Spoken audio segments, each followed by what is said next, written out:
Kerala Congress Joseph വിഭാഗത്തിന്റെ തീരുമാനങ്ങളും താല്പര്യങ്ങളും അഭിപ്രായങ്ങളും പരിഗണിച്ചുകൊണ്ട് മാത്രമേ UDF ജോസ് കെ മാണിയുടെ വരവിന്റെ കാര്യത്തിൽ ഒരു തീരുമാനമെടുക്കൂ എന്നാണ്. ജോസി ബാബു കോട്ടയത്ത് നമ്മോടൊപ്പം. ജോസി, കേരള കോൺഗ്രസ് മാണി ഗ്രൂപ്പിനെ സംബന്ധിച്ച് അവർ ഈ കാര്യത്തിൽ വലിയ പ്രതിസന്ധി കാണുന്നുണ്ടാവുമോ?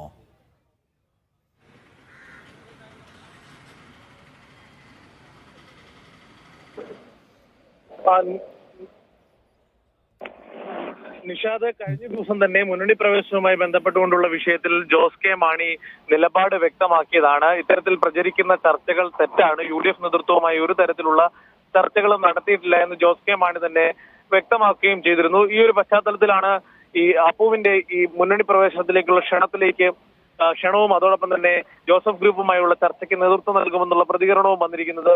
സ്വാഭാവികമായും കഴിഞ്ഞ ദിവസം തന്നെ ഈ അപ്പുവിന്റെ നേതൃനിരയിലേക്കുള്ള വരവിൽ തന്നെ കേരള കോൺഗ്രസ് മാണി വിഭാഗം നേതാക്കളൊക്കെയും നടത്തിയ പ്രതികരണം മുമ്പ് മാണി ഗ്രൂപ്പിൽ ഉണ്ടായിരുന്ന സമയത്ത് ജോസ് കെ മാണി നേതൃനിരയിലേക്ക് വരുന്നതിന് ഏറ്റവും വലിയ പ്രശ്നങ്ങൾ ഉണ്ടാക്കിയ ആളാണ് PJ ജോസഫ്. അന്ന് മക്കൾ രാഷ്ട്രീയത്തിന്റെ പ്രശ്നമുയർത്തി കലാപക്കുടി ഉയർത്തിയ ആളാണ് PJ ജോസഫ്.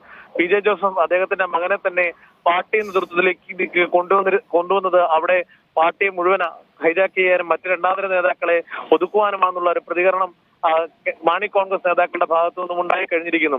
ഇതിനിടയിലാണ് ഇപ്പോൾ ഈ അപ്പുവിന്റെ പ്രതികരണം വന്നിരിക്കുന്നത്. എന്തായാലും ഈ വിഷയങ്ങളിലൊക്കെയും ജാഗ്രതയോടുള്ള ഒരു പ്രതികരണം നടത്തിയാൽ മതിയെന്നാണ് ഇപ്പോൾ ജോസ് കെ മാണി നേതാക്കൾക്ക് നൽകിയിരിക്കുന്ന നിർദ്ദേശം. പ്രത്യേകിച്ച് കോൺഗ്രസ് നേതാക്കൾ പലയിടങ്ങളിൽ ഈ അഭിപ്രായം പറയുന്നുണ്ട്. പക്ഷേ ജോസഫ് വിഭാഗം ഇതിനെ ശക്തമായി എതിർക്കുന്നു. ഇന്നലെ തന്നെ നടന്ന യോഗത്തിൽ ജോസഫ് വിഭാഗം നേതാക്കൾ ഇത്തരത്തിലുള്ള അതിർത്തി UDF നേതൃത്വത്തെ അറിയിക്കണമെന്നുള്ള കാര്യം അവർ ചർച്ചയാകുകയും ചെയ്തിരുന്നു. ഈ ഒരു ഘട്ടത്തിലാണ് ഇപ്പോൾ അബുവിന്റെ മുന്നണി പ്രവേശന ക്ഷണം വന്നിരിക്കുന്നത്. എന്തായാലും ഗൗരവ തരത്തിൽ ഇപ്പോൾ ഒരു ചർച്ചകളിലേക്ക് ജോസ് കെ മാണി വിഭാഗം അല്ലെങ്കിൽ മാണി കോൺഗ്രസ് കടക്കില്ല എന്ന് തന്നെയാണ് നമുക്ക് അറിയാൻ കഴിയുന്നത്. സ്വാഭാവികമായും നേരത്തെ പല വാർത്തകളിലും നമ്മൾ റിപ്പോർട്ട് ചെയ്തതോട് രണ്ടാം നിര നേതാക്കൾക്കൊക്കെ വളരെ അതൃപ്തിയുണ്ട് LDF-ൽ. പക്ഷേ നേരെ മറിച്ച് ഉന്നത ശ്രേണിയിൽ നിൽക്കുന്ന നേതാക്കൾക്ക് കൃത്യമായ അക്കോമഡേഷൻ LDF-ൽ ലഭിക്കുന്നുണ്ട്. അതോടൊപ്പം തന്നെ ലോക്സഭാ തെരഞ്ഞെടുപ്പിന്റെ വലിയ മുന്നേറ്റം കണ്ട് UDF-ന്റെ മുന്നേറ്റം കണ്ട് ഇപ്പോൾ ധൃതി പിടിച്ച് UDF-ലേക്ക് പോകേണ്ട 2019 അനുഭവം മുമ്പിലുണ്ട്. നിയമസഭാ തെരഞ്ഞെടുപ്പിൽ അതായിരിക്കും ഒരു രാഷ്ട്രീയ സാഹചര്യം എന്നതും